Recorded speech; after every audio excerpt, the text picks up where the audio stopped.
akidah. Nah, ini penting. Jadi akidah kita itu harus lurus, akidah kita itu harus benar. Maka pentingnya kita belajar, pentingnya ilmu. Saged difahami nggih? Atau misalkan panjenengan meyakini Allah itu tidak memiliki sifat kudrah. Padahal kalau dulu kita belajar ilmu tauhid, sifat-sifat wajibnya Allah itu ada 20.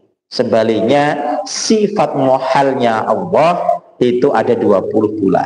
Sifat jaiznya Allah 1. Fi'lu kulli mungkinin autar. Lah, kok kita meyakini Allah itu tidak memiliki sifat kudrah, Allah itu tidak memiliki sifat iroda, berarti itu termasuk kaitannya dengan keyakinan, bisa menyebabkan kita itu kufur.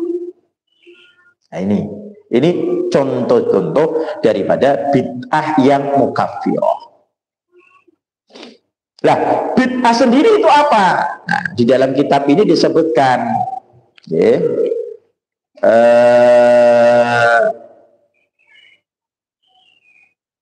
dalilun ala anna al-ibadah minal ghusli wal wudu was shaum was salat idza fu'ilat ala khilafi syar'i takunu mardudatan ala fa'il. Yang artinya hadis di atas ini sebagai dalil bahwasanya ibadah-ibadah termasuk terkait dengan mandi, wudhu, puasa, sholat ketika dilakukan tidak sesuai dengan ajaran syariat Islam, takunu mardudatan, maka ibadah itu ditolak ala fa'iliha bagi orang yang melakukannya. Karena ada sebuah cerita, dulu itu ada sahabat yang matur kepada Kanjeng Nabi. Ini penjelasannya, wa qala sallallahu alaihi wasallam alladzi qala lahu inna ibni kana asifan ala hadza fa zana bi imraatihi wa ini akhbartu ila akhiri. Jadi singkat ceritanya seperti ini. Dulu itu ada sahabat yang matur kepada Kanjeng Nabi, ya Rasul, ngapunten putra kula, ya anak saya ini dia bekerja dengan si A, tapi pada akhirnya anak saya ini melakukan zina terhadap istrinya si A itu. Jadi selingkuh dengan majikan perempuan, melakukan zina, fazana. Akhirnya apa?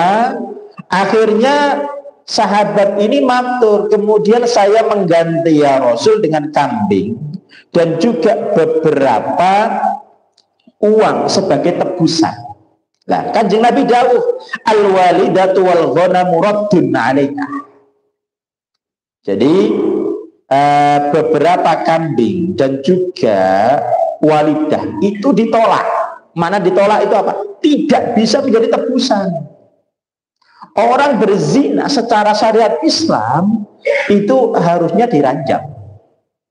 Nah, sehingga kalau misalkan sahabat ini dia mengeluarkan beberapa kambing, di sini disebutkan ya, bini atisyatin wa walidatin. Jadi sedekah dengan 100 kambing wa walidah. Wa walidah itu sedekah dengan budak. Nah, maka semuanya itu ditolak. Niatnya sahabat ini adalah 100 kambing dan juga budak ini sebagai tebusan atas anaknya yang melakukan zina. Nah, oleh Kanjeng Nabi ya dawuhnya al-walidatu wal ghanamu raddun 'alaika, ditolak. Karena apa? Tidak diajarkan oleh Kanjeng Nabi. Jadi kalau orang zina itu kan ada dua, ada zina muhsan dan ghairu muhsan. Nah itu ya, hukumannya juga beda-beda. Kalau hukumannya orang yang sudah pernah nikah kok zina itu diranjam. Kemudian pertanyaannya, kalau hukuman di Indonesia bagaimana? Tidak menggugurkan hukuman Allah. Karena sebenarnya hukuman ranjam itu adalah hukuman yang nantinya bisa meringankan hukuman di akhirat. Nah, itu ya artinya hukum yang tidak sesuai dengan hukumnya Allah, hukum yang tidak sesuai dengan hukum yang ditetapkan oleh Kanjeng Nabi, ini tidak bisa menggugurkan hukuman itu. Ini kaitannya dengan bid'ah. Yang kedua tadi saya sebutkan bid'ah yang pertama adalah bid'ah al-mukaffirah. Yang kedua